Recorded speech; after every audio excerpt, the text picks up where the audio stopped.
Yeah. Yo, hey, excuse me. Jesus. What's happening? How you doing, man? Happy Sunday. And no matter what type of father they claim that you are, man, happy Father's Day to everybody out there that could be watching at this time or a later time. Clash at the Castle has happened. And there's a lot to talk about, believe it or not. Man, so let's just get down to it, man. Let's talk about wrestling like nobody else in the world. Let's get ready for the first Black Champ podcast. And yes, I'm still the pick podcast and the Continental Champion. Be sure to acknowledge me, Care for the Port. And I am JR Bang. Make sure you rate, like, subscribe, download wherever you get your favorite podcast. That Barber's Chair Network is the home, as Cam does the Gigolo Jimmy Del Rey. Hey, you know what I'm saying? Rest in peace to the legend. Make sure you rate, like, subscribe to the Barber's Chair Network. Also, make sure you click the link in the bio and grab that merch. Also, follow us on everything dfbc.pod. Look at that. Father's Day. You know what I'm saying? Father's Day gifts and stuff like that. So y'all make sure that y'all go ahead and connect with us on every level. Yes, Clash of the Castle, not to be confused with Clash of the Champions. Clash at the Castle. Yes, happened yesterday afternoon. Yeah, never be confused on that. But that happened yesterday afternoon. Finally got a chance to watch it this morning because I was off doing Juneteenth festivities with the family. You know? Oh man, early. Ain't it? Wait, yeah. Juneteenth the 19th or? It's the 19th, but okay. You know, y'all doing okay, y'all really black. Okay, back. Yeah, we was over Pee. You already know what happened at Pee Wee House. Oh yeah, for sure. Hey, matter of fact, shout out to just being over there. Right, you know what I'm saying? But no, I was chill because I had at least 20 Mexican mules between Wednesday and Thursday. Yeah. Oh damn. Yeah. Okay. When the shit's free. Oh yeah, of course. Okay. When the shit's free, everything makes sense.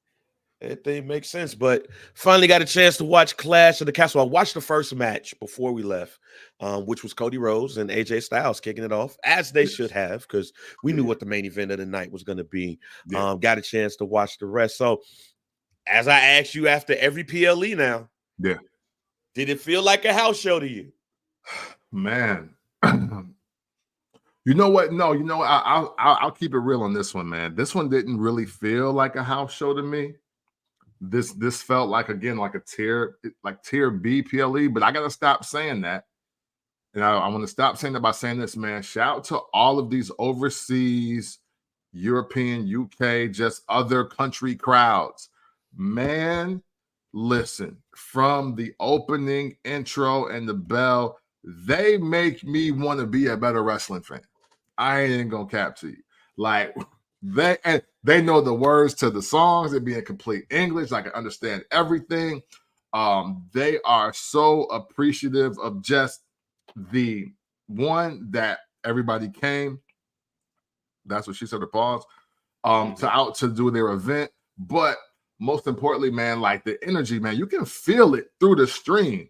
Like, they really represent. We're going to start having conversations about how some of these other country crowds might be in that top 5 to 10 now. Because, man, they really show out. And for me, Bang, that's what makes this feel like it's bigger than a house show.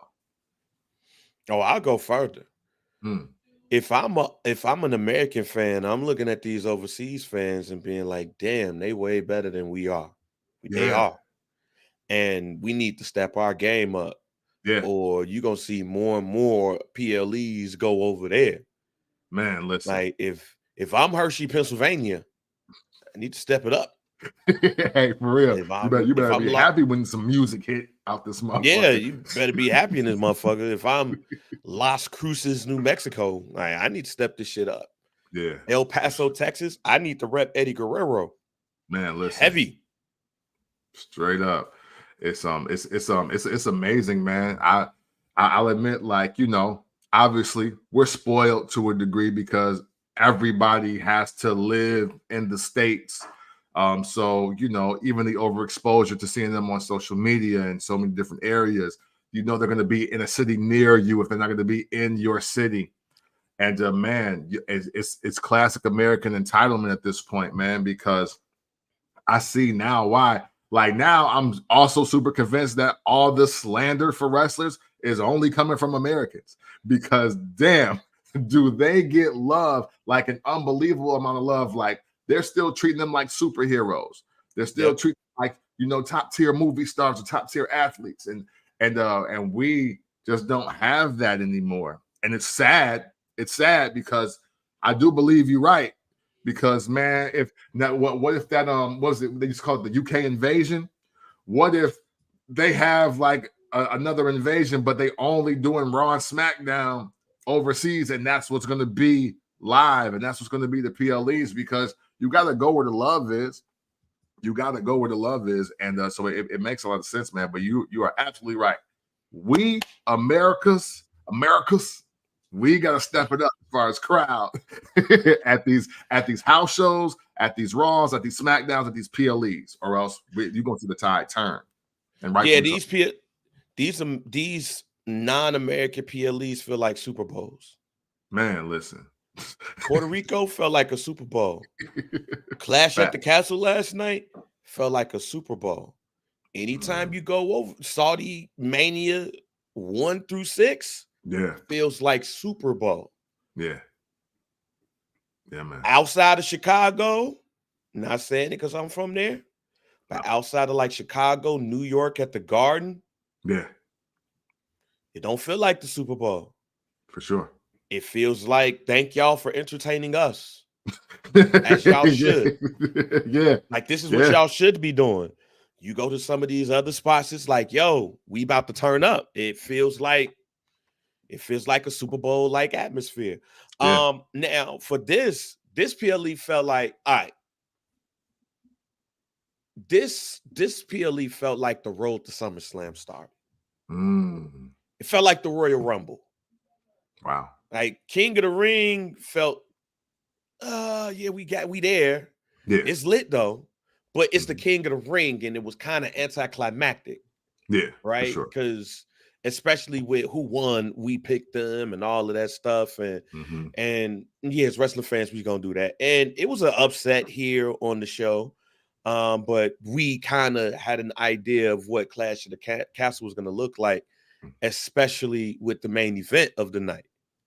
But even with those matches, we knew what was going to be the outcome. It felt like the start of the road to SummerSlam.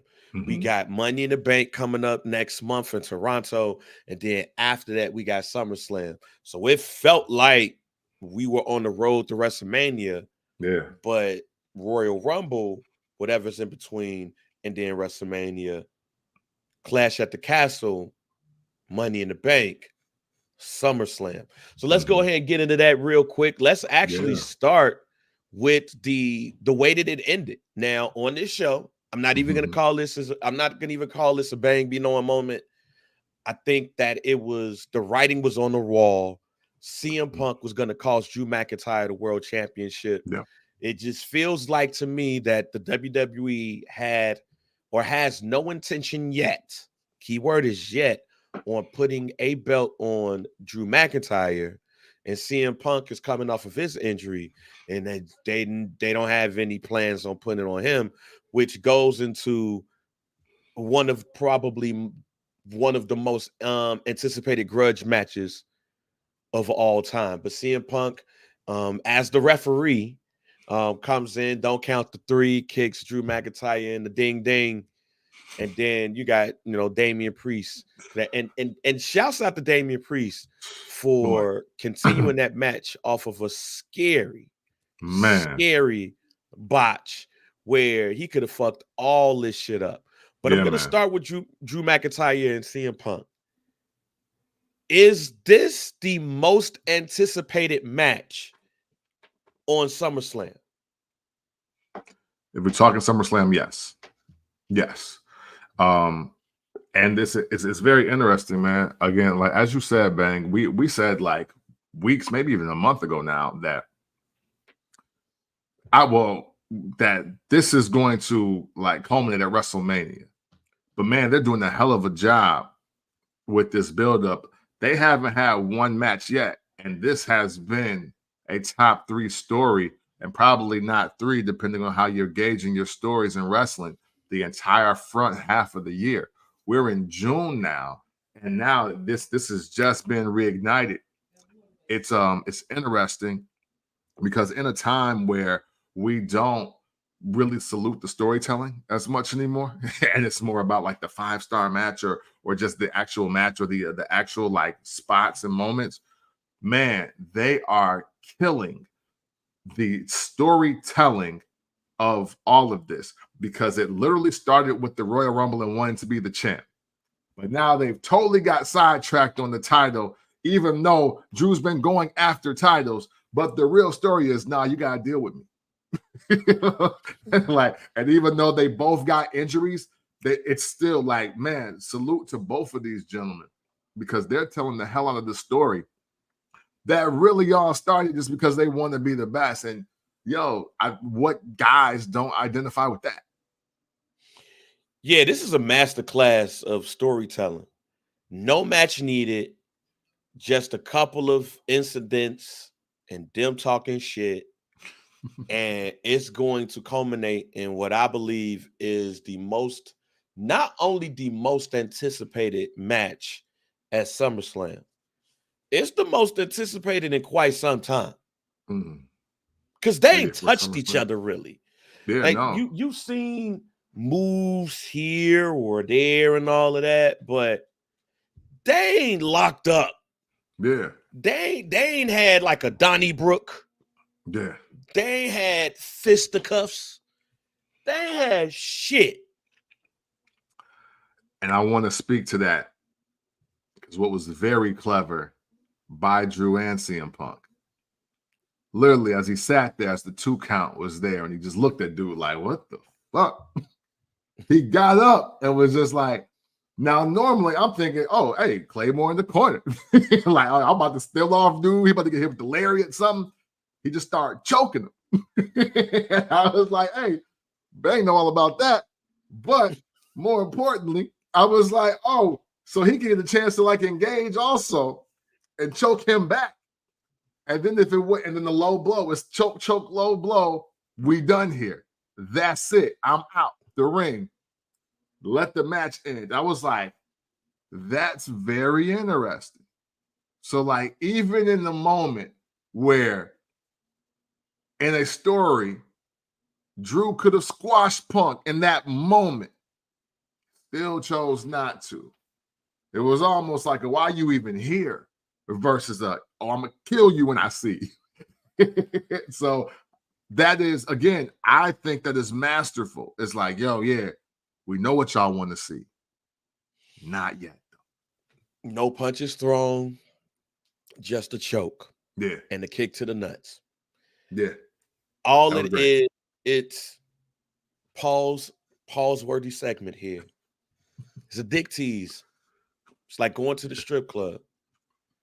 It's going to the strip club and you see all of these girls around and you finally pay that dub for a dance and it's an amazing dance, but you can't hit. You go back, same thing again. And the 4th time you go, she say, hey, what you doing after this though? That's what this is. It's just one long tease. For the ladies who listen to the podcast, this is like you going out with a dude and saying, I ain't giving no ass for 30 days. Yeah. Wild, but hey. Wild. But in this case, it's working. If you like the girl, you like, let me just try this out and see what she's talking about. Now, the hope of all of this, let me just say this now. The hope of all of this is when SummerSlam happens in Cleveland, this match has to meet the anticipation. Yeah. And if it does not meet the anticipation, then it's going to suck. But I ain't worried about that now. Not worried about that, because every interaction between Punk And Drew McIntyre has been A1 certified. And the fact of the matter is that these two guys can have a great wrestling match with a broomstick. So I think I'm not wrong in feeling like this is going to be a match of the ages. I'm not wrong in thinking of Macho Man Ultimate Warrior WrestleMania 7. No title involved. Career match. Whoever loses, they're done. And it was one of, if not the most emotional match in the WrestleMania era. The only match that I'll say is more emotional than this match, than that match particular, is Ric Flair and Shawn Michaels. But that was retirement also, and this Ric Flair's last WWE match, all that stuff. But even if you look at the two wrestlers, Macho Man, CM Punk, Ultimate Warrior, Drew McIntyre, size, pause. Because when they got in front of, when they matched up and looked at each other, I was like, damn, CM Punk little. Wow. Pause. I said this is going to be the pause-worthy part. But I looked at them two and I was like, damn. Okay. How this going to work? But again, CM Punk and Drew McIntyre can have a great match with a broomstick. So as far as SummerSlam goes, I am excited about Cleveland. Don't know who gonna wrestle for what title, but it already looks like the match that you could put on the card right now. CM Punk versus Drew McIntyre. I can't wait. I like that. So great matches all aside, right? Because and I've been meaning to ask this question, but no better time than to ask it for something like this, with one of, if probably not, will go down as the best story of 2024 for just wrestling. It'll be up there if it's not the one. How long do you think the match has to be? Because and I ask that because I think a lot of times the reasons why matches don't meet expectations is because they're trying to give us that 20, 25, 30-minute classic. And it's like, really, if you just give us a really great show and maybe like 10 to 15 in the actual match, this action-packed start to finish, and it's like, wow, somebody had to lose.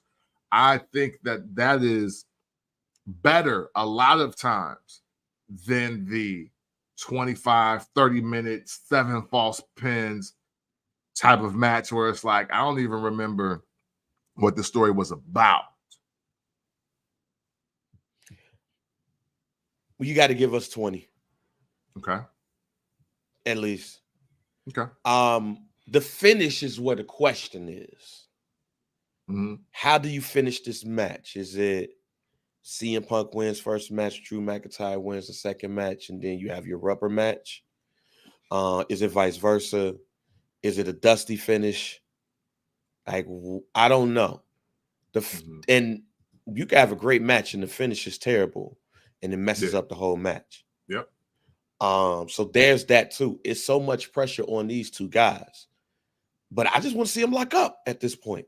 Yeah, for sure. Like, I just want to see them lock up. I want to see them fight.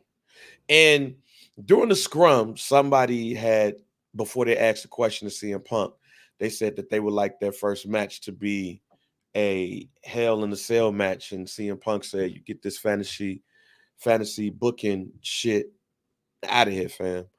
And I agree with him to a point. And here's the point. And first of all, CM Punk is right. Don't blow your load off of one match with a specialty match. Yeah. Pause. But that's how y'all made this. Y'all made this into something that is so anticipated that we want to see blood the first night. Yeah. Like, that's how good I feel like this has been. It feels like they fought. Yeah. Yeah. That's how good this program has been. It feels like they fought. They haven't. So to the question that was posed, or the statement that was posed before the question, it's like, damn, you realize that they have not wrestled outside of them locking up at the Royal Rumble. Yeah. And still, you are anticipating this match so much that you wouldn't mind at the first match being a cage. That shows to me, that shows me how CM Punk and Drew McIntyre has raised the stakes, have raised has put an atmosphere around these two that you don't want to see a normal wrestling match. You don't want to see drop toe holds. You don't want to see headlocks. No, you don't want to see rear neck. Like, you want to see CM Punk. Matter of fact, I can tell you right now, skip everything that I just told you. Okay, let's do it. Because I could sum this up in one match. Because to me, if I had to put something on it, because I don't think this belt had a title attached to it. This is the most anticipated grudge match at SummerSlam since Triple H and Shawn Michaels. In the non-sanctioned match. Yeah, hey, you might have did it with that one. Yeah. And what match was that? Shoot. It was a gimmick match, so to speak. Yeah. And at the end of the match, it was a non-sanctioned match. Yeah, because anything goes non-sanctioned match. That's when Shawn Michaels had the Philippians wife beater on. Yep, and that's when that was his first match back in the WWE. Yeah, they was like, yo, I thank the Lord, but my back. And it was just like, but yeah, he jumping off ladders. Right. And at the end of the match, Shawn Michaels was hit by the sledgehammer. Triple H hit him with the sledgehammer. To me, this is the most anticipated grudge match since those two. And it was a non-sanctioned match. So CM Punk, do I agree with you? On the Hell in a Cell, yes. Yeah. Sure. But y'all have made it so that we do not want to see a wrestling match. We want to see a fight. Yeah. We want to see Drew McIntyre come up in there with his wrestling draws and CM Punk come up in there with some jeans, some ones, and a CM Punk wife beater. That's what we want. We want to see a fight, y'all. And that's what I expect to get in so many ways at SummerSlam. A fight. The minute you put a motherfucker in a chokehold and the crowd starts, I don't want to see that. I want to see you fight. Yeah. But that's because of what y'all have given us. For sure. Y'all have not given us some wrestling vibes. Y'all hate each other, fam. Like, right. Y'all giving us I hate him vibes. Yeah. Y'all have not given me Texas catch can vibes.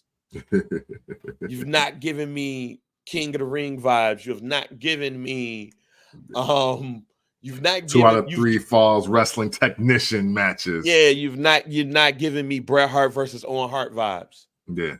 No. You've given me Shawn Michaels versus Triple H vibes, fam. Like, for sure. I want to see a fight. So I will take any match you give us. But I want to fight. I want to fight. It ain't got to be Hell in a Cell. That could be the final chapter. Yeah, but you gotta. They both on what? Raw, right? Yeah. I need Adam Pearce to be like, yo, on tomorrow on Raw, on Raw Monday night. This is what I need to happen. Because the way Drew McIntyre left the arena, he left as the Scottish psychopath. For sure. I need him to be on Raw starting out the night. I'm not leaving this ring until I get my hands on CM Punk. Adam Pearce comes out and says, as you heard in the scrum, CM Punk is not here. He's in Chicago. getting medically cleared. He'll be here next week.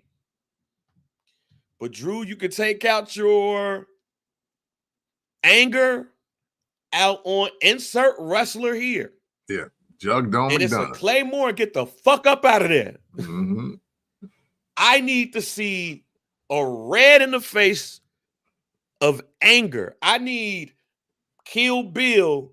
I need to see that type of anger from him. I got you. If he got to start the night off with a chair in the ring. That's it. Hey. Chair in the ring. I'm pissed. Microphone. Fuck this bitch. Like, I need that. Yeah, man. It's it's gonna be dope though. It's interesting. It's good and bad for, you know, obviously the champ, because he should be in the biggest storylines, especially with him being the second like Puerto Rican champion and successfully defending the title. But yeah, man, it's really all about CM Punk versus Drew McIntyre. Like that's really what it is. That's what we want to see. They've done a very great job again of just telling the story, navigating injury, navigating rightfully deserved like title matches. Like this has been really good, son. So yeah. Yeah. What did this rank in the Screwjob history? You know what, man? Because I knew it was coming, it don't rank really high for me. I think that is I think that's just part of this. Again, for me, and I think I said this a few weeks ago, nobody's getting that title off of Damian Priest until Gunther feels like pulling up. That's to me, these are the two stories being told to me. I didn't have CM Punk or Drew McIntyre beating whoever had the title once it was clear that Gunther was losing his. And I was like, oh, all right, well, like we see what's on the runway now, clear out. ISO on that guy. They ringing it out, you know? So for me, this screw job doesn't rank really high. I mean, if y'all want to put it in the 10, I'm not mad because of the story. See, that's the thing. I don't know if it's an individual screw job or just a great moment in this story that's already existing. So that's where I'm on the fence with it. I agree with you to a point. Mm-hmm. I don't have it ranked as high as people start talking about on social media. But it was reminiscent of a VKM screw job. It was reminiscent of a Shane McMahon type of screw job. This I don't want to say this is like Rock Survivor Series vibes or Montreal screw job vibes, because as you said, we knew those was coming. Yeah. We didn't know Bret Hart was going to get screwed out of Montreal. Yeah. Also, the crowd reaction is key to the screw job. CM Punk was getting middle fingers and shit, but he also was taking selfies. Right. See, and people had on CM Punk shirts and hats. Yeah, people he taking up with him and shit. Like, you know what I'm saying? It felt like CM Punk shook up Vice Lord with a couple of people and shit. Yeah, obviously. Yeah. So the screw job is a screw job when the fans want to kill you. Yeah. They ain't want to kill CM Punk. Yeah. Some of them was like, yo, nigga, yeah. Like, come take this selfie. You know what I'm saying? Hey, and for all due respect, now that you said literally that is why the Montreal Screwjob will always be number 2 to me, wildly enough, because the number 1 is definitely Hogan turning on WCW. Like, yeah, like that. They were worried that, they were worried for everybody that loves Hulk Hogan. In that mess, they threw things in the ring. I had never seen that happen in something that was not a movie. Like that went 20th Century Fox, that went New Line Cinema. Like they literally threw trash. People came into the ring. Of the night. Yeah, people came into the ring. Right, yeah. They stomped some random ass Randy out because he was like, "What the fuck, dude?" And he jumped in the ring and they stomped him out. And like, that yo, you would just happen. my kid's crying right now. Right. And to be clear, that would happen a few weeks later. Like when the NWO was just getting their shit off, people threw shit the first month and a half. Like, I was like, yo, this is insane. So that will always be screwed. Like, so when we're talking screw jobs, realize that Hogan and Vince McMahon are 1 and 2 forever, because I've never seen anything like that. Vince McMahon in the Montreal Screwjob, he made Bret Hart spit in his face accurately, and then he got sucker punched in the face. Well, not sucker punch, because obviously he's seen it coming. But for the wrestler to spit in your face in public and then knock you out in front of your son, that is crazy. That means, hey, that was Bret Hart reacting to the storyline that he in. So there's no way, if nothing's ever beating that. So you can't tell me that what happened with CM Punk and Drew McIntyre last night is in the top 5. It can't be. Not with those two. No. Yeah, it just reminded me of like it's not even Macho Man Ultimate Warrior Scepter vibes. No. But if we didn't feel like this was going to happen, excuse me, it'll probably be higher. For sure. But yeah, because like my thing that ran out is like when I was like Jordans, that ain't the rap. And then all of a sudden it was CM Punk face. I was like, yeah, but he's not even like the reason why what did it for me, and this is me probably being overly critical, is because CM Punk wasn't even scheduled to be there. So how he the ref? so like the countdown don't mean shit. But it was funny. It was a good interaction and instance. But in some of these other screw jobs, no, that person, like Shane was really the ref that night. He was just like, nah, fuck all that shit you talking about. And then he ran, but then the other ref counted him down. Right. So it was good for what it was. Yeah. But I wouldn't put it nowhere near Hogan WCW. I wouldn't put it nowhere Montreal Screwjob. No. This is more like, I don't want you to have the belt vibes. Yeah. Like, it wasn't like, you cost me the title, I cost you the title. We just gonna keep costing each other the title until we deal with each other. Right. I think that's in our archives too. Listen to that episode too. Yeah. All right, so let's move on. We're gonna talk about anticipation a little bit later in the show. But let's go to the sisters with suplexes. In a match. Now, we didn't do a prediction show. For sure.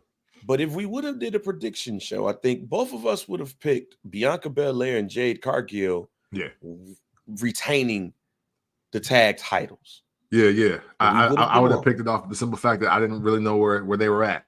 And I didn't realize until well, I mean, we're talking about women now, so but once I realized that the other two young ladies are like from there, I was like, oh, well, this is actually a perfect time for them to get off the ground in their city, because they need it more than anybody else from there. So but I definitely, on just face value, I would have picked Bianca and Jade, no question. Yeah, look, no matter where that shit was at, I probably would have been like, going with the black women, all right? And not because they black here. I just didn't feel like it would happen. Mm-hmm. Like, I felt like everybody who went was going to lose. But then I thought about it, like, somebody got to win something. True. But then I still was like, because maybe Bianca and Jade don't take the pin. Well, they didn't take the pin. Nope. And Alba, Fyre, and Isla are your new women's tag team champions. Yeah. So, like, how do we book this from here? Do you believe that this is a transitional championship phase? Is this the start of the anticipated heel turn of one of these women leading to a match at SummerSlam. Hey, what are your thoughts about this women's tag team title thing that we're in now? Okay. Well, first I want to say that little redhead, man, I like her, man. I don't know. She got something that I like. We're here. You know what I'm saying? Yeah. I like everything about that. She looks super spicy. I'm into it. Isla Dawn, yeah. Oh, bet. Hey, I'm into you. All right. So but that aside. So let me be super real about the women's tag team titles, because I think that it's been used wrong since the inception of it. So like the reiteration of it, even though it was Bayley and Sasha and all of that, I think it was still wrong. The women's tag team titles should have more of a focus on wrestling teams versus wrestling stars. And I super get wanting to get the title in front of as many eyes as possible. Obviously, Bianca Belaire holding your title, it's only going to improve. It's only going to shoot up, right? Same thing with Bayley. Same thing with the then Sasha Banks. Same thing with Ronda Rousey, even at that point, even though she don't really like wrestling, she just like paychecks and not really getting punched in her face. But all of those things, right? Very big stars have held these titles, yet the title itself ain't made still yet. Nobody's making the title, and the title ain't making nobody. So I honestly think that these two young ladies are the perfect start to like changing the culture of that. Put them in real matches, put them in real scenarios, let them come out on top, let them get over with these belts. So like we're not saying things like, oh, well, shit, it's her and her. Who gonna beat them? Versus like, yo, this is a real title. We really defending it. We having real matches and we winning. Like now instead of just putting teams together, other teams that already exist, because there are a handful of really good teams that still exist, can now go after the title and chase the champs, and maybe they get put down. The hot potato with the tag from star to star, I think that's hurting it more than it's helping it. So hopefully, and this is a guaranteed hope, what happens with these ladies and these titles, it improves from here, because so far I'm not impressed. I agree. And that's why I like the title change a day after. Like at first I was like, wait a minute, what is it? Because first of all, it was a sloppy match. So being that it was a sloppy match, I was already concerned. Because it's like, yo, Jade Cargill still needs some seasoning and all of that stuff. Yes, sir. So you need Bianca Belaire, in my opinion. You need her in this capacity to help out with that. And that's part of the reason why I was like, yo, they'll probably keep the belt on them too.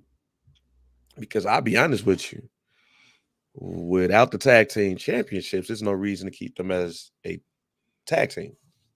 Yeah, that too. That too. Reason. Because and now, go ahead.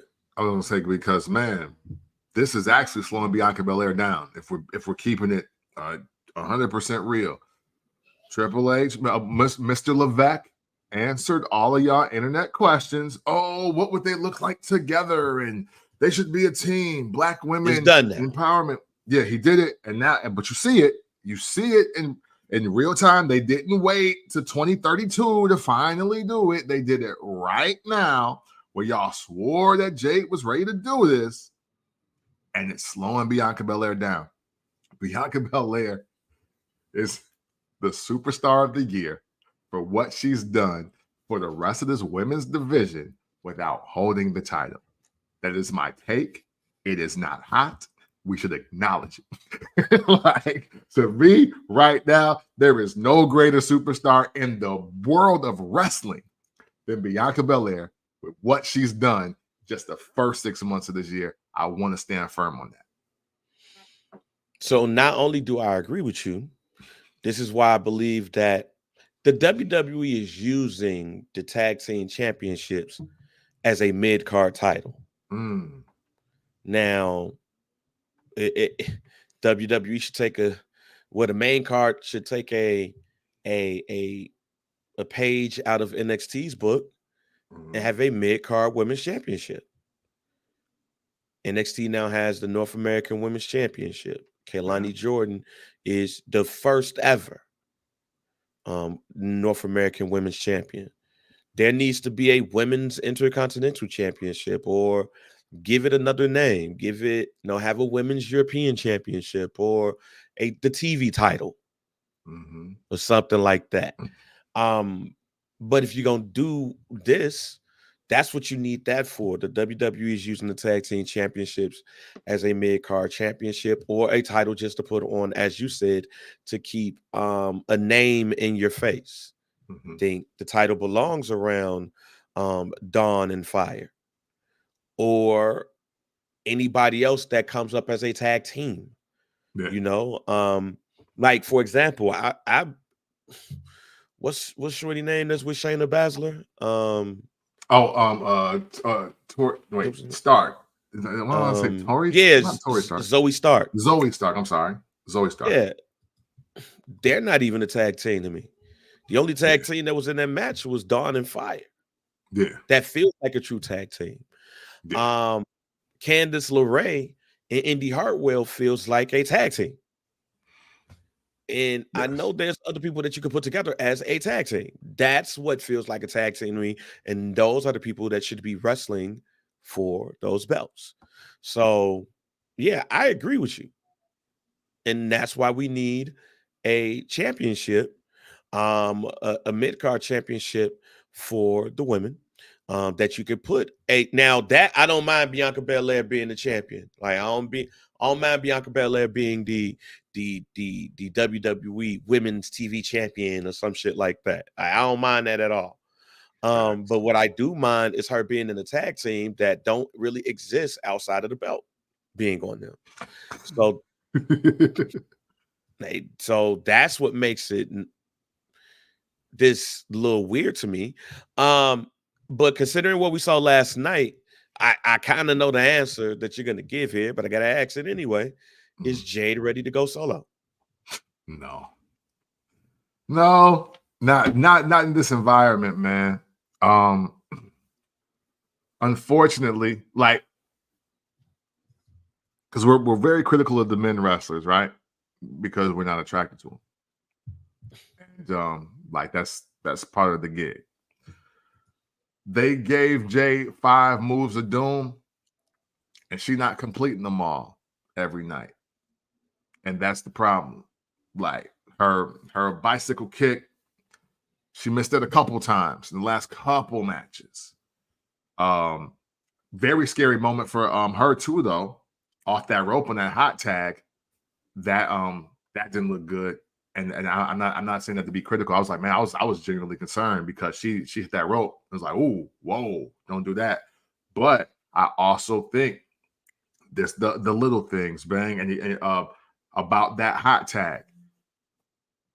She put and I know I ain't never been a wrestler, but I've watched enough wrestling to know that she needs to be a little more amped up. She needs to be reaching with her other arm for the tag versus Bianca coming to the far end of that corner to make that tag. Like, that was the suspense. Bianca sold the shit out of that. And yet her hot tag didn't feel so hot. And it's those things that are why I'm saying not yet. Again, my vote was her to be on NXT, but she's honestly too big of a star for that.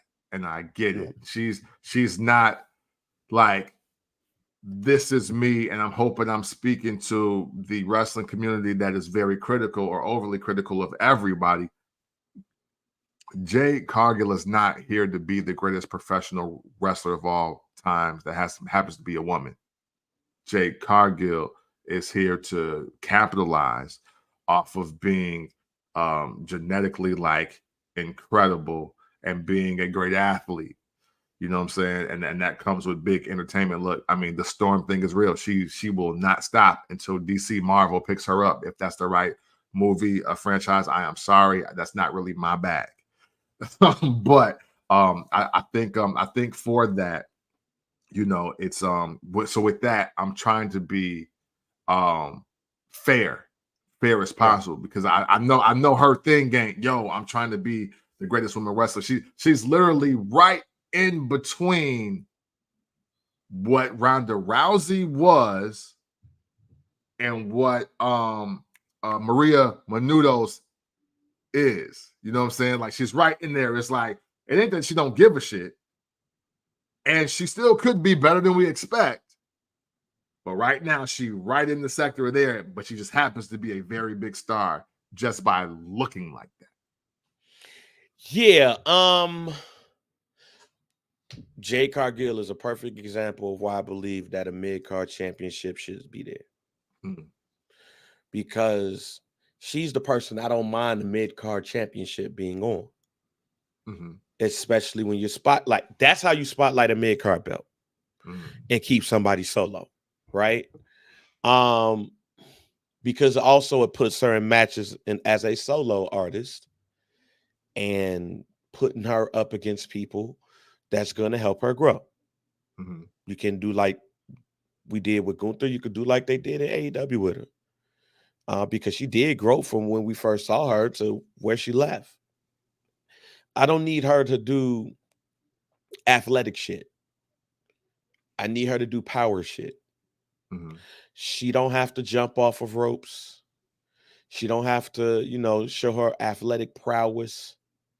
Because I'm not looking at Jade Cargill to jump, like to hop on a rope and then do a flying clothesline. Yeah. I'm looking at Jade Cargill to power slam you, to sidewalk slam you, to belly you, to sidewalk slam you. Yeah, she should bring back the torture rack. Now that you said that, she should bring back the torture rack. Yeah, I give you a perfect example from a male side of people, so people can understand what I'm talking about. Arn Anderson with more charisma.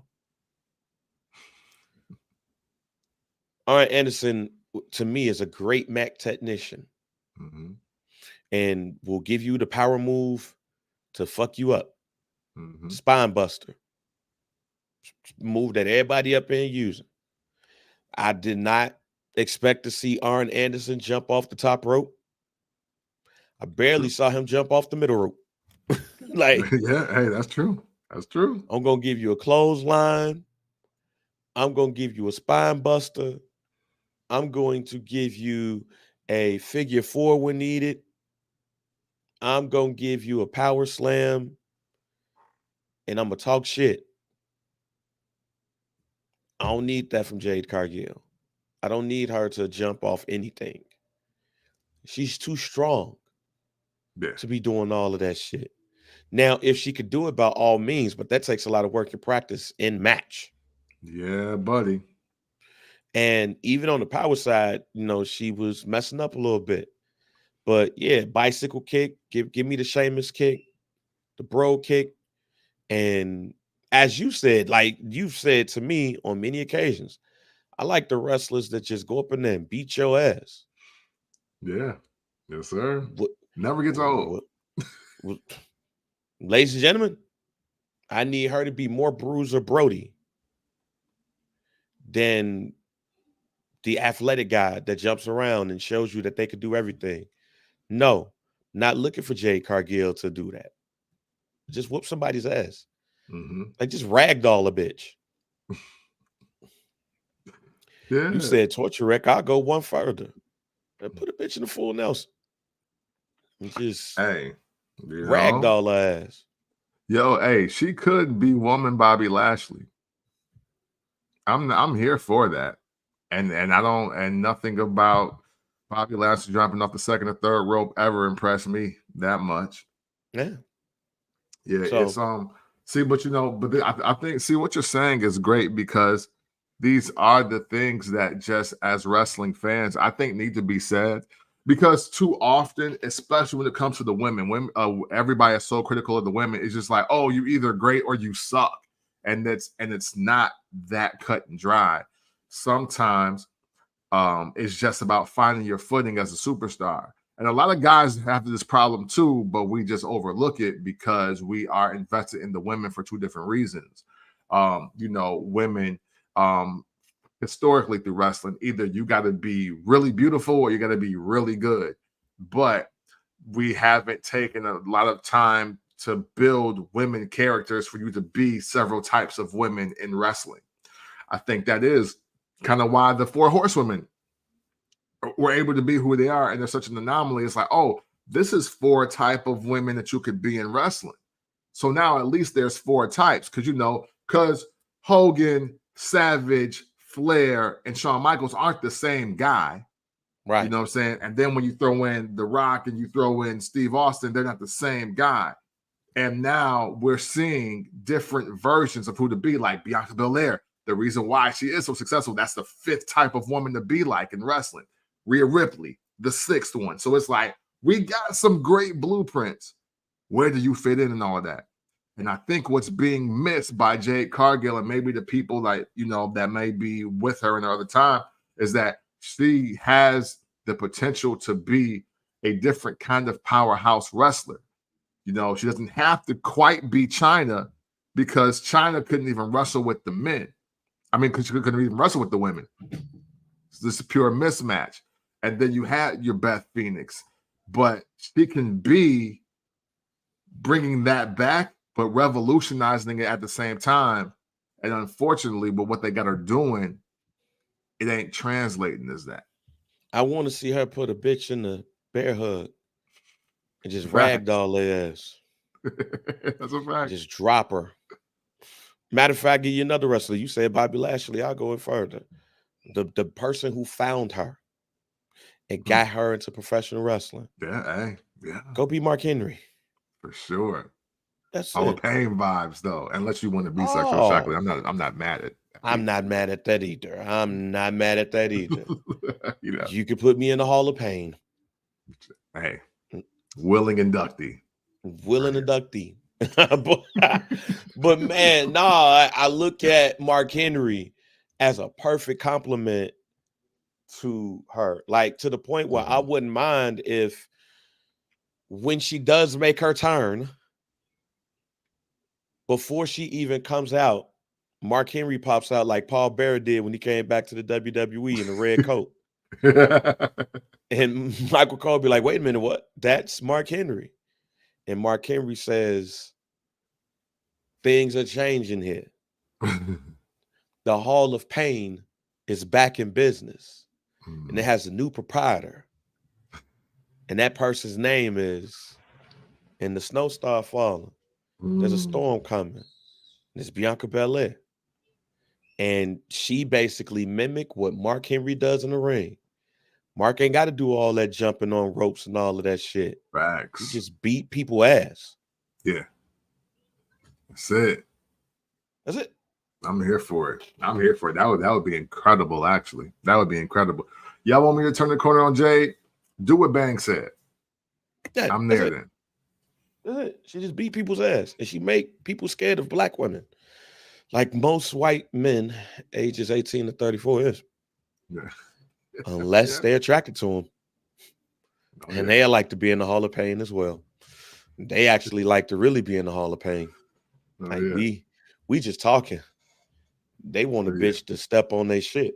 Yeah, shout out to all the BDSMers out there that might be tuning into the First Black Champ podcast. Yeah, nah, I'm not doing that, but all right, man, let's go to we ain't doing that.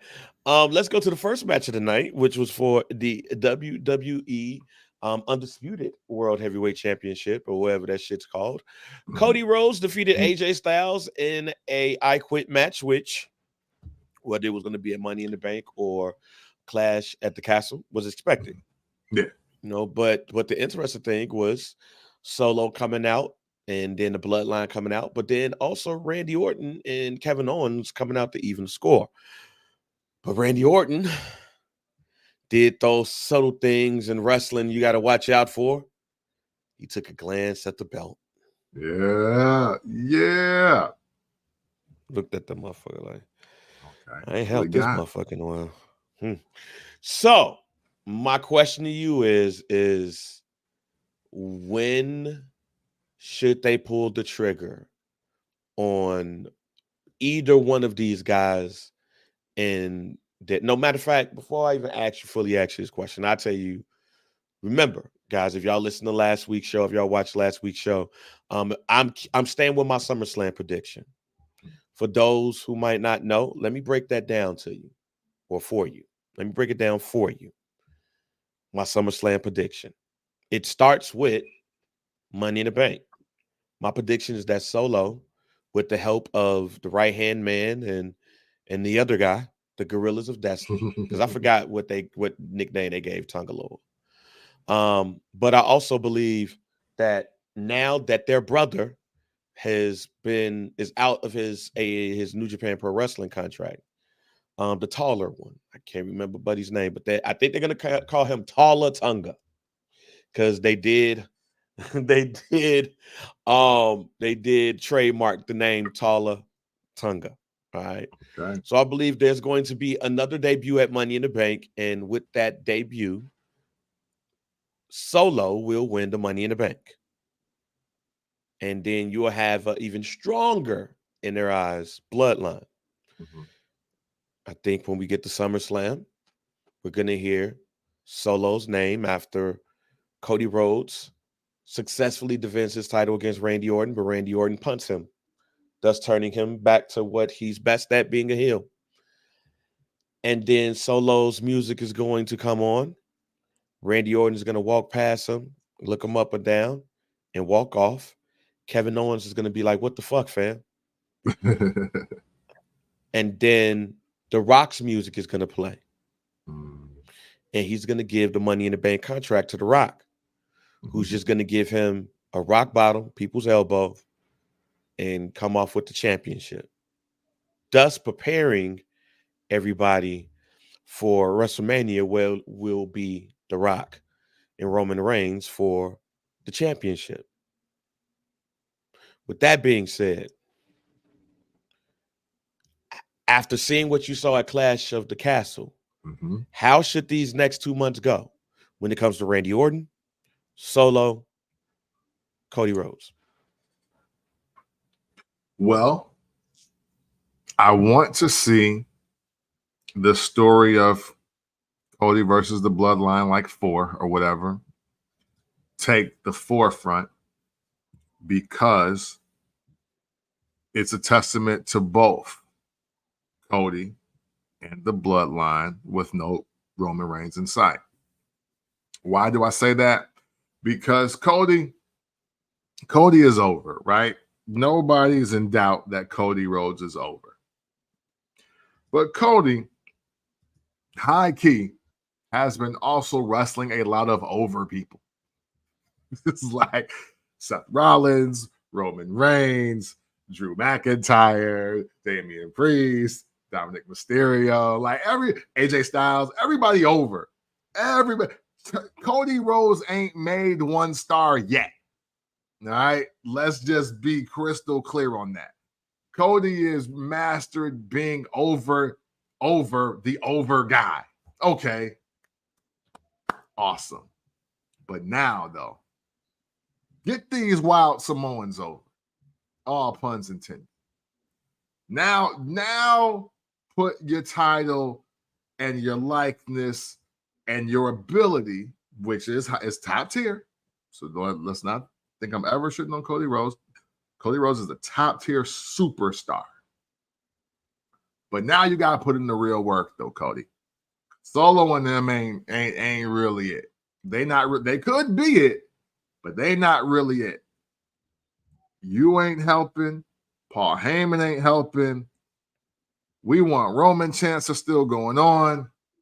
That ain't good for the hottest faction of the last 3 years to be in this position. And while that is happening, I just want Randy Orton waiting in the weeds. I want him waiting in the weeds. And when that story is over, I want my RKO out of nowhere. I want my hostile turn. Because I'm waiting for the crowd on this one, bang.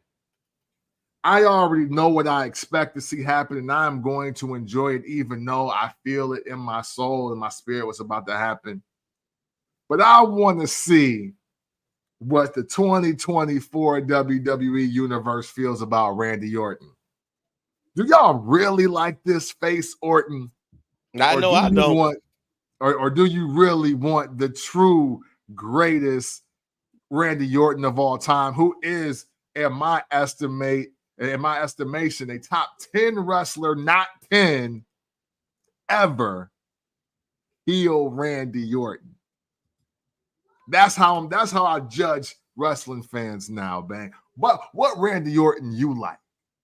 Because that's important to me. I already told you, I have Randy Orton as my greatest heel of all time. And I got him at 2. And it's a close 2. He's really 1A through Z. You can't pick a 1B or 1C. He's 1A Z. I got Triple H as number 1. I can't lie, because he set the bar. Y'all know this is a Randall Keith Orton podcast. All right, that's a fact. That's a fact. He's always gonna get love here. Yeah, that is an undisputed fact here. So that's what I want to see. And I think everybody will win in that, because I do think they want Cody to get one more, story off, one more, title defense, and that will carry him over half the year, even though he hasn't been the champ for 6 months. But still, I think it's still a good defense for him to have now. Now we've gotten past, again, all that crying. We've got to pass all that I respect your dad. We got past the dude that respects your dad, but it's a retirement match. I respect you and your dad. Okay, we got all that out the way. Now deal with these new dudes, though. Get somebody over, defend your title, create some real adversity with people that don't give a fuck about you, and then take down your mentor if you can. Right. Because of everything that you just said, that's also why I'm sticking with my prediction. That's also why I'm sticking with my prediction. I believe at Money in the Bank it's going to be a 6-man tag. But also it's depending on what they do with the bloodline. If they do debut one of those guys and earlier and then put them in the match while Solo is in the Money in the Bank. But Solo needs to be in Money in the Bank. He needs to be in the Money in the Bank match. I'll go as far as to say that this match is irrelevant if he's not in it. Wow. Okay. Because a couple of reasons. The biggest reason is he says he's the head of the table while Roman is out. Yeah. He's now starting to do the spear. He clearly wants a shot at the title. So wouldn't it be dope if the bloodline has the briefcase? Yeah. Because now it's hovering over your head, Cody's head. I really got to watch my back now. Yeah. If the success rate of the Money in the Bank is so high, then it is impossible for you to think that you will hold on to that if Solo is the holder of the briefcase because of the 2 people that he has next to him. The Money in the Bank will give the bloodline more power to me than they had with Roman Reigns because I can take that belt from you anytime I want to. Literally. Now I got the briefcase. Now it's pretty much up to me. Yeah. Because you can't mess with God. You know what I'm saying? God is going to take you down, and then Solo is going to reap the benefits of it. I just believe that The Rock is the person that will reap the benefit, and it will make Solo even a more destructive character. Because then Roman comes and be like, hold on. If you win Money in the Bank and then you give it to him, you should have gave that to me. Yeah, tribal chief. Yeah. And that's how you kick off the Civil War. Yeah. Simply put, that's how the Civil War starts. Mm. That's when you realize you've been had, you've been hoodwinked, you've been bamboozled. And Lil Cuz have took the high chief's word over the tribal chief's word. Mm. And that's when you get a civil war going into WrestleMania. That's my thoughts, though. As a CM Punk, not trying to fantasy book here. Just doing the pod. All right, you know. Just doing the pod. One thing that I want to discuss before we get out of here today and enjoy our Father's Day, big piece of chicken day, steak on the grill day. You know what I'm saying? Or get some head from your baby mama day, whatever you would like to do today. Yeah. It's Father's Day. So look, one of the things that I've been thinking about heavily that I mentioned on the show earlier today is anticipation and the win. See, Cody Rhodes, we've been anticipating for 2 years that he would finish the story and go into another chapter. And that's happened. We've seen historically the anticipation and then the win and what may happen afterwards. I am not in this group, but there is a group of the internet wrestling community that feels like that this Cody Rhodes win and title run has been lackluster. I am a story guy, and I see where the story is going. There are other situations, let's say Sami Zayn. Some people felt like Sami Zayn should have been in that main event a couple of years ago instead of Cody Rhodes. Because of the story, the anticipation of the story, right? We even see it right now with Chad Gable. People are anticipating the win from him eventually, but they are also anticipating the turn of Otis. And we've been down this Otis road before. Yeah, man. So there's that right there. And when the anticipation is there, people are invested. But what happens when the win happens? Do people lose interest? Is it like, ooh, I finally hit. Well, peace. Talk to you later. Like, wham, bam, thank you, ma'am, as they used to say in 90s talk shows. Wham, bam, thank you, ma'am. Do you feel that the anticipation of the story, where we at now in wrestling, is better than the win to some of these folks? Yeah, for sure. For sure. As being the guy that's watched the company create moments, a lot of the moments don't feel like moments when it comes to the matches, unfortunately. So no, I agree with that. I think there is there's a lot to be done with these matches and these finishes and how they create moments. Super real quick. For me, Clash at the Castle, match of the night to me was Bayley versus Piper Niven.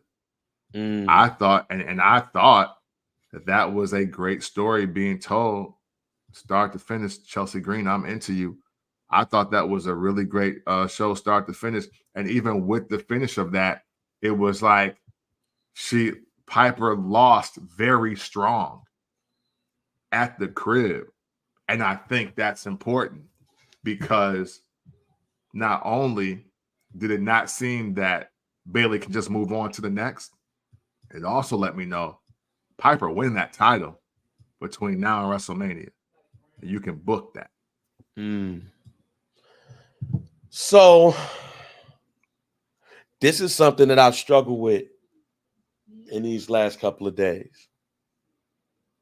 Getting in the Clash of the Castle And even when I look at the news around, what some people are saying around Cody Rhodes, ain't this what you wanted?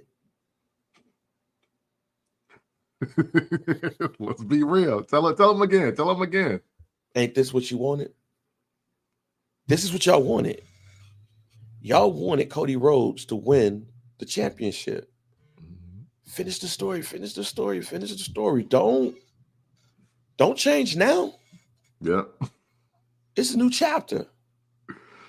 My only concern about the Cody Rhodes thing was who they feed him. And I've addressed that. I felt like you have not put his championship in danger. I think Money in the Bank is going to change that. Money in the Bank is going to officially put his title in danger. Now you're going to be anticipating when he's going to lose it, not anything else. Anytime Cody Rhodes wrestles somebody, it's going to be in the back of your mind that insert wrestler here can strike at any time. And because of that, I believe business is going to pick up. I've also said that Cody's title reign felt like territorial title reigns. Felt like the NWA champion, right? Thoughts and feels. Like I'm going to go to Mid-South and defend it against Junkyard Dog, and then I'm going to go to Championship Wrestling from Florida and defend it against Dusty, and then I'm going to go to St. Louis and defend it against Harley Race, and then I'm going to go to the Midwest and I'm going to defend it against Nick Bockwinkel, and then I'm going to go to Texas and I'm going to defend it against Kerry Von Erich. Kerry Von Erich. I'm going to go to California and defend it against Classy Freddie Blassie. Like, I'm going to do all of these things. And that's what it felt like to me, even though he got AJ Styles twice and this match was an I Quit match. He wasn't losing the I Quit match, y'all. Yeah. But I do like the lead up to it. I do like the Mark Henry thing. I do like the Good Brothers holding security back and all of that. But I would have loved to saw the Good Brothers at the I Quit match. Man, I thought that's what this was all about. Right. So, again, he never felt like he was in danger of losing the belt. Yeah. The only thing it felt like to me is he's closer to Homelander than he is Cody. For sure. American hero. Yeah. Because at the end of the match, what did he do with the stairs? That is unbecoming of Cody. But you pushed me to the edge, and now you got Solo that's might be under attack. That's why I believe it's going to be a 6-man tag. But I also believe that Solo needs to be in Money in the Bank. It doesn't even matter. Because that is really going to make us go, this motherfucker might lose this motherfucker. Oh, he going against Randy Orton? Oh, he better be Randy Orton. Because Solo and them waiting in the wings. I just think this is the ultimate screw job. If you get my drift.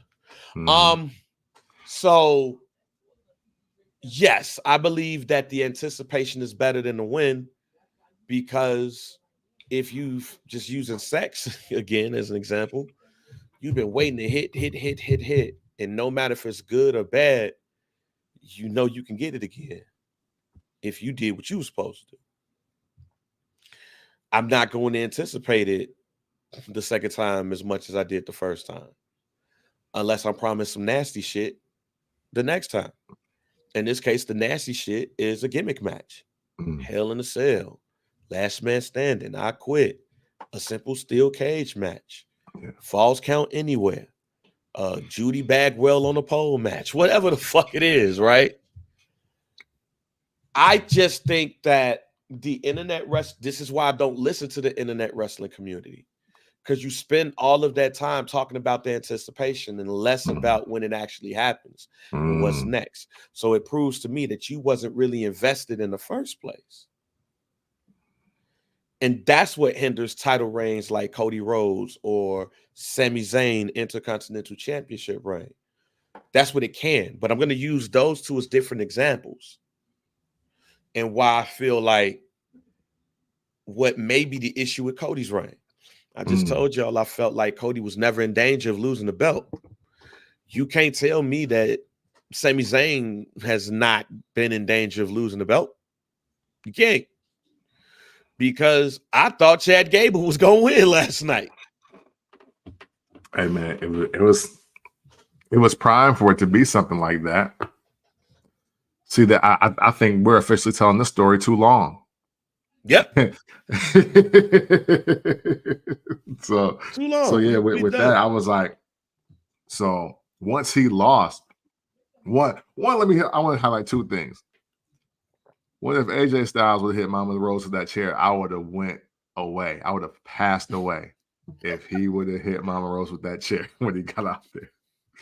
But two, when I thought Maxine Dupree was going to get haluvaed in the face, I was off of one of my Vegas and my Matter watermelons. Oh my God. The sensation through my body of laughter coming my way. I thought I was going to die of just like suffocation from laughing so hard if she would have got haluvaed in the face.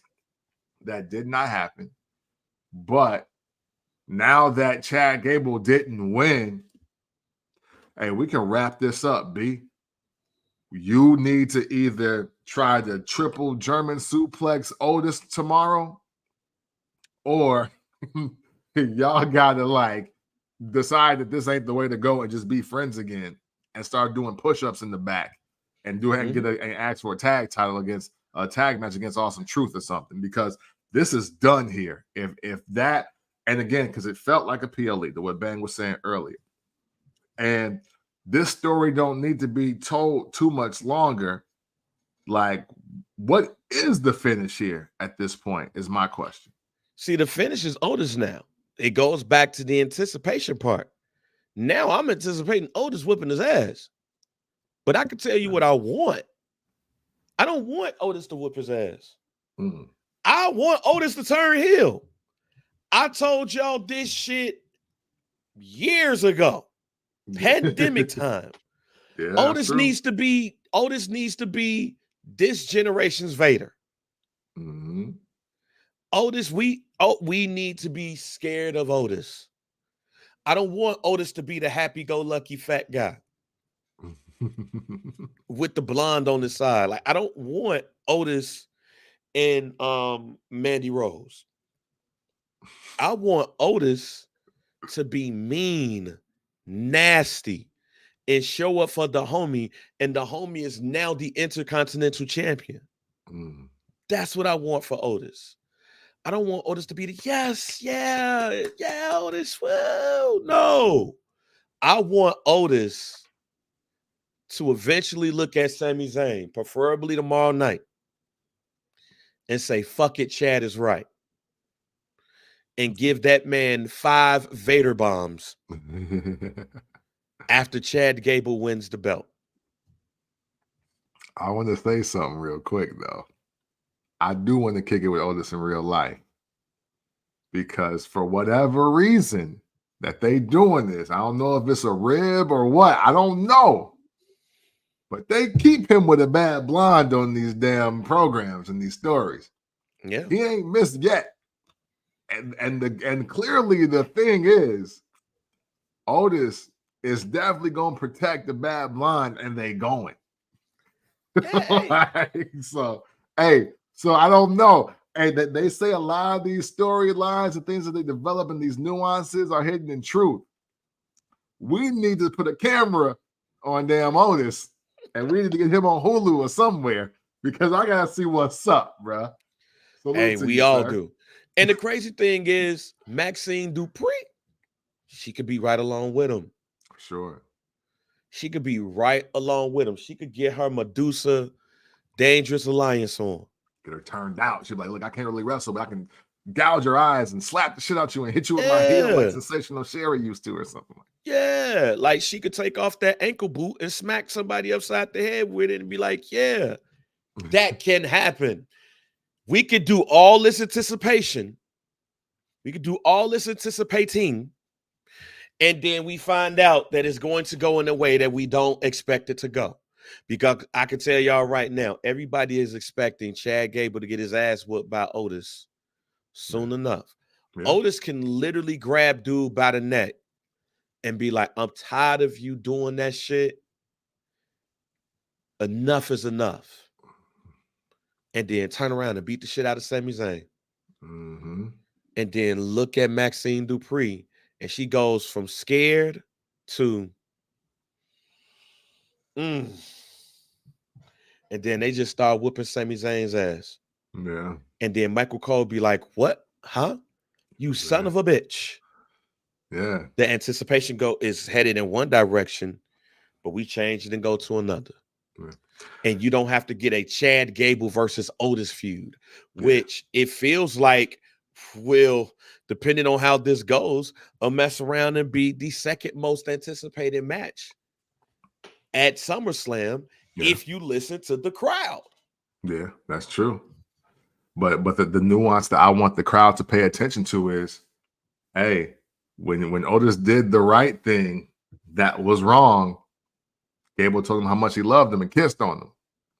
I don't know if that's how you want to be celebrated for doing bad, but that's what happened. So with that said, hey, the switch could be Otis to be like, you know what? When I'm killing shit, he cool. Maybe that's what I need to do. And I'm here for that too, to be honest. As long as the elevation is Otis and him getting back to where he got left off about 2 years ago now, 2-3 years ago now, I'm honestly with it. I can't front. Yeah, I just don't. I'm not here. Let me just say this. I'm just not here for face Otis. Not. Because you're not gonna put any title or anything on him. So what's the fucking point? Yeah. Like, just to be a celebrated fat guy? As a fat guy, no, I'm straight. You know what us fat guys want to do? Beat the shit out of people a lot of times. That's what we're here for. I don't want to be the lovable fat guy. I want to be the fat guy that you fear in wrestling. So, nah, I'm straight on that. So, Jake the Snake Roberts never held a major title, but he was more over than 99.9% of the roster. And you liked him in some cases, and you feared him in some cases. Mm-hmm. Choose which Jake the Snake you like better. Yeah. But I can tell you now, when he had the Ultimate Warrior going through that snake pick, I was scared for Ultimate Warrior. Yeah. Get me alive, Snake Man. Yeah, so choose which one you want to be, Otis. I'd rather you be the destroyer and not the lovable guy. Be Vader. Be Bam Bam Bigelow. Be awesome. All right, man, before we get out of here, Money in the Bank next month in Toronto. Mm-hmm. I know I've talked about Solo. Ladies and gentlemen, Solo is not going to be my pick for somebody who should win Money in the Bank. Spoiler alert, he is my pick to win it, but who should be Money in the Bank? If you're looking at the Raw roster and you see the person who benefits the most in being the Money in the Bank, who is that person for you? So looking just specifically at the Raw roster? Raw or SmackDown? Raw or SmackDown. Or NXT shit. Yeah, I forgot about that. Man. The person that would benefit the most at this moment from Money in the Bank or Money in the Bank win, as far as the guys go, I'm trying not to be too wild cardish because there is a lot going on. But you know what? Since the title is taking some turns, I'm going to say Dominic Mysterio. I'm going to say Dominic Mysterio. Liv, I'm into what you're doing. I'm into that. I've met girls like you. I'm into that. Dominic Mysterio. Yeah. But there also though, you know what? Both of my picks are Judgment Day picks. I'm sorry. This is where I want to go. Finn Balor or Dominic Mysterio. And I say those guys, one, because we still haven't got what we were supposed to get out of Montez Ford, and I don't understand completely why. But also, I think it just speaks to how over the Judgment Day is and was, even without Rhea. And now that one member has already won the title, and this obviously going to be the reason why they break up at the end of the day, I can't think of two other guys that are legit cash-ins that's going to cause a shockwave, positive or negative, than Finn Balor and Dominic Mysterio right now. What about on the women's side? Women. See, this is interesting because it's a gap in that women's division and it ain't really close. So let me just give you what I think is going to happen. This is my early prediction. Because I can tell you right now, it's only one person on my list for the women's side. And and this might be spoiler alert for y'all, but especially after what happened at Clash of the Castle, you can't tell me Jade ain't winning Money in the Bank now. You just can't. Because at the end of the day, fuck what we say. And she got a year. You know what I mean? They would have her win that Money in the Bank contract and get better by the Royal Rumble, which would be her 1 year mark. And she could cash in whenever. She literally got till next summer to be worthy enough. And they've done it before. They've picked the girl that was on the fence wrestling-wise to win the Money in the Bank. See Mella is money. See damn Liv Morgan. Like, they've done this. So I think the only choice at this moment is Jade Cargill. All right, so we disagree. All right. I think the only choice for Money in the Bank is Tiffany Stratton. I think the Money in the Bank is made for her. It's not, the Money in the Bank is not about who's going to win the belt. Yeah. It's about who is going to win the briefcase. Now, of course, the majority of the time who wins the briefcase wins Money in the Bank. But when I look at where I expect Tiffany Stratton to be, I expect her and Charlotte Flair to have a program as soon as she gets back.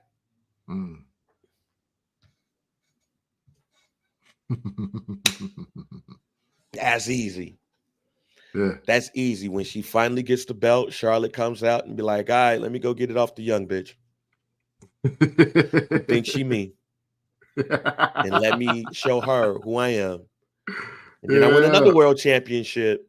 Yada, yada, yada. I don't think there's no reason at all to put it on anybody else but Tiffany Stratton. Now for the men, love that pick too, by the way. Yeah. I understand the Jade thing because if you listen to what I said earlier, it's right in line. Yeah. It's the Money in the Bank. It's basically a mid-card title until you put it on. You grab the world championship. So I get it. Yeah. But Tiffany, yeah. Because she got it. No reason. Yeah, she got it. Now, for the men, I was thinking about this a lot. I was thinking, could they give it to CM Punk? And he's like, the first 3-time Money in the Bank winner. Could they put it on somebody young like Mello? Could they put it on a Jey Uso type? But But who will be elevated if they become the Money in the Bank winner? So I'm going to think out the box here. And who would be elevated if they win the Money in the Bank? And this might surprise some people. But Ludwig Kaiser. Yo, that's my man. You know what I'm saying? See, Even though my guy J Dub said some comments I can't say on this live stream about my man Kaiser, but hey, that's my guy though. If talking about elevating somebody, and somebody who in the last couple of weeks have been seen in a great light, Ludwig winning the Money in the Bank and Gunther having the belt would be great TV. Yeah. It would be tension in Imperium because it's like, yo, my man's going to try to go over me at any minute now. But then they hold all of the cards. Yeah. Yeah. So, but pure getting somebody over, I don't think it's no better choice than Ludwig Kaiser. Hey, listen, man, I like it. I love it. I love it. I love it. I've been a fan ever since he tried to slur Maxine Dupree out on national TV. It was like, yo, man, you hanging with them? You like these dusty, big-headed, fat niggas, or you want to get with Imperium? You see what we doing out here with the suits and all that? You see we got the champ. You know what I mean? And the funny thing about that is, I picked the two that's dating. Like that's the. I picked the two that's dating. Now, somebody might be like, why not Jey Uso? I don't think Jey Uso need that bitch. Yeah, no. I think Melo was too early. Yeah. Jay's had too many chances too, by the way. Yeah, like, he don't need the money. And I think if him winning the belt and the Money in the Bank way would cheapen it for him. Like, he does not need to win it in that way. Yeah. No. Shoot, matter of fact, speaking more to your point, man. We gotta salute Jey Uso to being the superstar that got built during the Roman Reigns era that nobody expected, man. Like nobody, you think about where wrestling was when Roman Reigns won that title at SummerSlam and who we knew was next. Like we knew it. Like, yo, once they get the run, they get this, we gone. Jey Uso was nowhere in that conversation at all. And look where we are. So, man, salute to Jey Uso. But yeah, that's why I wouldn't put him in Money in the Bank. He's the one guy. He's the one guy that really got his shit popping by losing. Like, and just being unexpected. Like, Dom was over because of his pops, even though he took it to a new level, but it's still his pops. But Jay did that. And he did that by himself, man. We got to salute that. Yeah. All right, man. Before we get out of here, any guarantees? Yeah. I'm just gonna go back to something I said earlier in the show. My guarantee is that Piper Niven definitely becomes a women's world champion by WrestleMania. I really, again, match of the night for me was Bayley versus Piper. They did an excellent job. That was the hardest hitting match of that night too, by the way. If y'all just go back and check out some of that. Yes, it was. And those girls got busy. So I'll stick there today. We'll show the ladies some love because we always got to love the ladies. Yeah, Piper Niven, women's champ. And that's not saying that she'll necessarily go over on Bayley. But you know how they do trades and acquisitions, and all of a sudden you can just twist your ankle and end up on Raw the next day. I don't know. You know what I'm saying? Hey, if she in the Money in the Bank, if she in Money in the Bank, then damn. FBC told you first, but that's my guarantee for this week. My guarantee is that we're going to be overwhelmed tomorrow night when the White Six debuts. If we're talking about anticipation, right? Mm-hmm.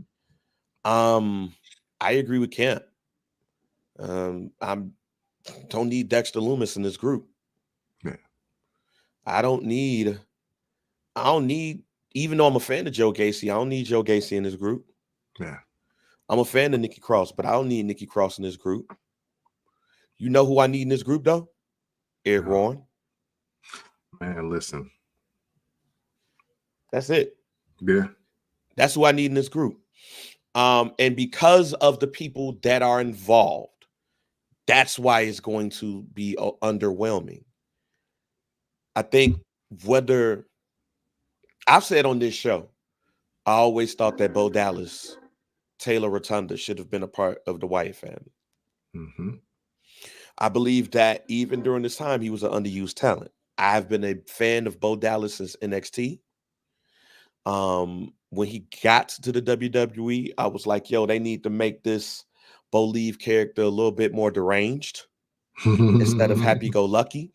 So I am excited. Let me first say, I am excited for tomorrow, Monday Night Raw.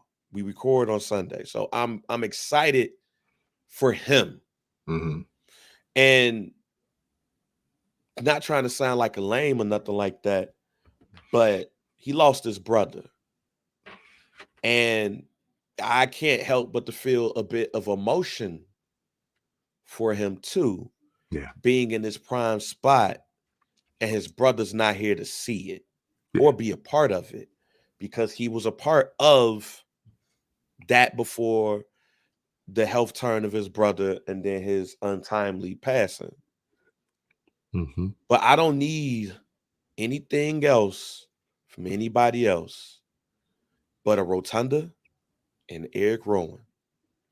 And that's why I'm nervous about this debut. I like the lead up. I think these vignettes are a bit more scarier, a bit more weirder and deranged and all of that.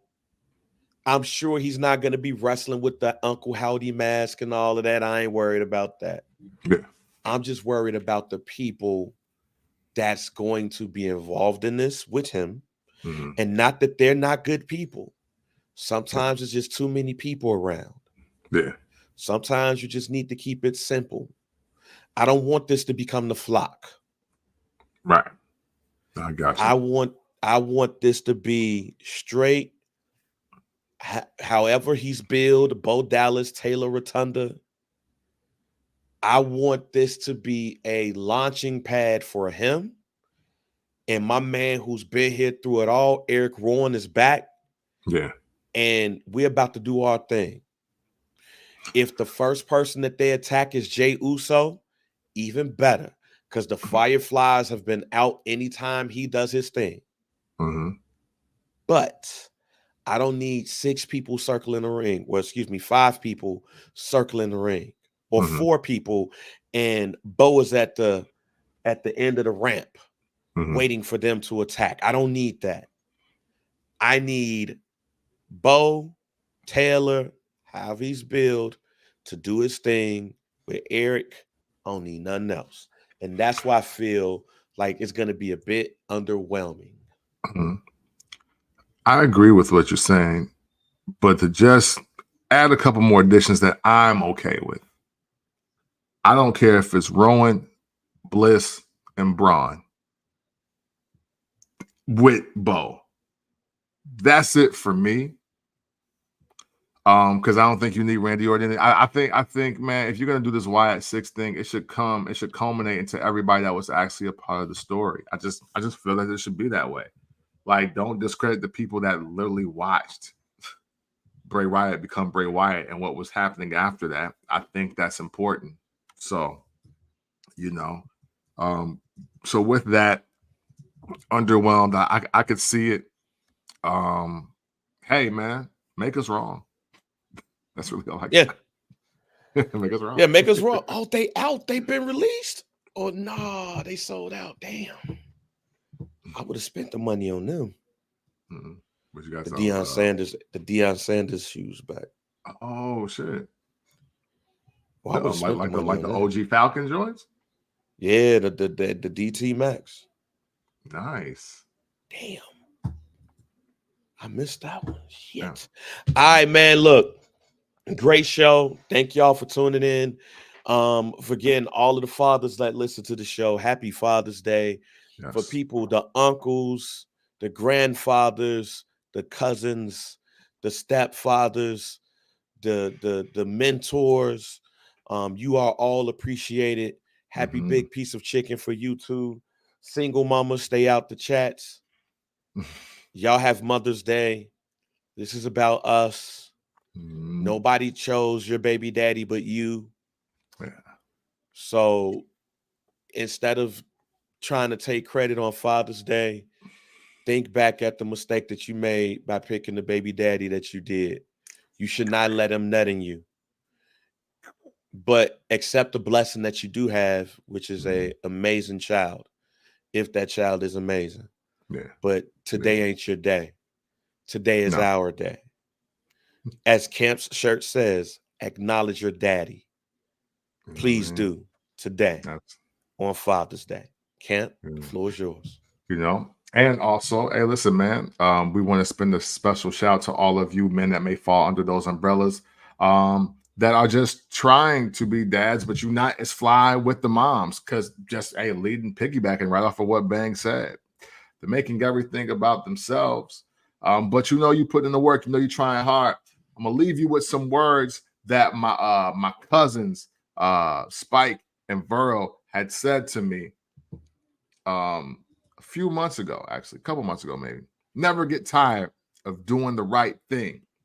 So to all of you men that are trying to be the best fathers that you can be, man, we salute to y'all, man. And, you know, watch that reckless skating. It could get dangerous. You know what I mean? Yes, you can. Hey, but thank you. Thank you all for tuning in to the show today. Your engagement, your participation in the streams, your likes, comments, shares. Even though I haven't been seeing them lately, man, I do know that you're doing it, and I do know that we do appreciate you for what you do. Man, it couldn't be said any greater, man. You being a part of the FBC community makes it that much more special, and that we graciously and gratefully and sincerely thank you.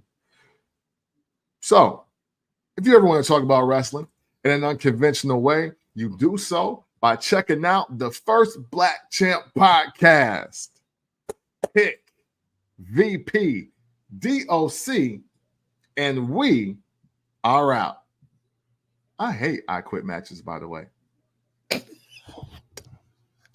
Well, I thought you was gonna go in the normal direction, but they didn't win the belt. So yeah. See, it works out for you. Yeah, they agree. Fuck Johnny Wrestling. You know what I mean?